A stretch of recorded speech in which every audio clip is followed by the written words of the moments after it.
মানববন্ধনের মাধ্যমে Barasat medical college হাসপাতাল থেকে আর.জি. কর মেডিকেল কলেজ পর্যন্ত মানুষের মানববন্ধন,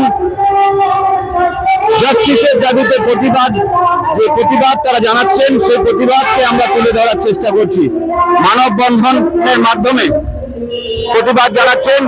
আমরা সেই বারাসাত হাসপাতাল থেকে আমরা চাপাডালি মোড় হয়ে আমরা এগিয়ে চলেছি। আমরা দেখানোর চেষ্টা করছি মানুষের একটাই দাবি, জাস্টিস। সেই জাস্টিসকে সামনে রেখে আমরা এই মুহূর্তে উত্তর 24 পরগনা জেলার বারাসাতের প্রাণকেন্দ্র চাপাডালি মোড়, বারাসাত হসপিটাল থেকে চাপাডালি মোড়ের অবধি আমরা এসে পৌঁছেছি। অসংখ্য মানুষ